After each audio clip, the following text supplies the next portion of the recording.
ایک لڑکی تھی، اس کی شادی ہوئی، ایک لڑکی تھی اس کی شادی ہوئی، شادی ہو کر کے جیسے ہی وہ اپنی سسرال گئی، شوہر تو تھا بہت اچھا، میاں بیوی میں پٹتی بھی اچھی تھی، لیکن بڑی بھی پیچھے لگی رہتی تھی، یہ نہیں کیا، وہ نہیں کیا، وہ نہیں کیا، وہ نہیں کیا، وہ نہیں کیا۔ تنگ آ گئی بہو، تنگ آئی تو اپنے ابا کے پاس آئی، بابا یہ بڑھیا بہت پریشان کرتی ہے، بابا اس کا کچھ علاج بتاؤ۔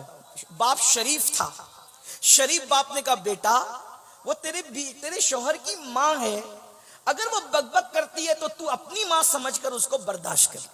یہ اس دور کی بات ہے جب لوگ ماں کی بات بھی سنتے تھے، ابھی لوگ ماں کی نہیں سنتے تو ساس کی کیا سنیں؟ آج کی بچیاں تو ماں کی بھی نہیں سنتی، آج کے بچے تو ماں باپ کی نہیں سنتے۔ بہرحال تو وہ دور تھا، کہا بیٹی ماں سمجھ کے برداشت کر لے بیٹا، جانے دے، کہا نہیں میں واپس گھر آؤں گی۔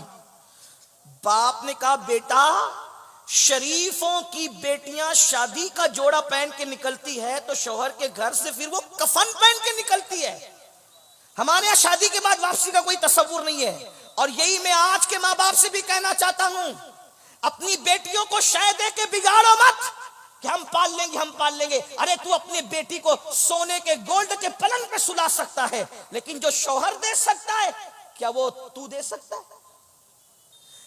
بیوی کو سکون صرف شوہر کے ساتھ ملتا ہے، لِتَسْكُنُوا إِلَيْهَا۔ بھائی وہ نہیں دے سکتا جو شوہر دے سکتا ہے، باپ وہ نہیں دے سکتا جو شوہر دے سکتا ہے، ماں وہ نہیں دے سکتی جو شوہر دے سکتا ہے، سہیلیاں وہ نہیں دے سکتی جو شوہر دے سکتا ہے۔ شوہر کے پاس جو ہے وہ کسی اور کو دینے کے لیے جائز بھی نہیں ہے، وہ دے بھی نہیں سکتا۔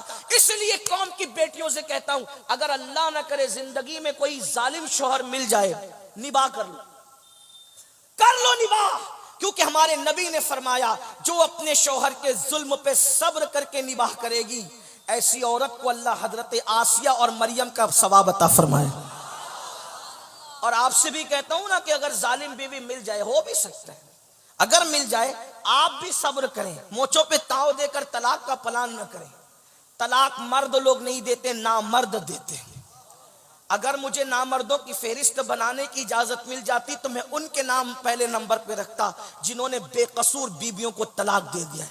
وہ مرد نہیں، وہ ظالم نامرد ہیں۔ مرد ہوتے تو نباہ کرتے، کیونکہ کہتے وہ اس قابل نہ تھی، تو کیا قابل ہے۔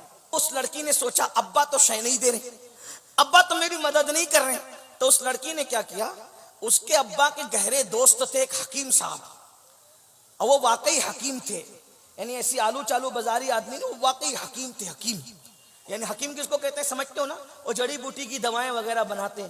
وہ لوگ اس دور میں بہت پڑھے لکھے ہوتے تھے،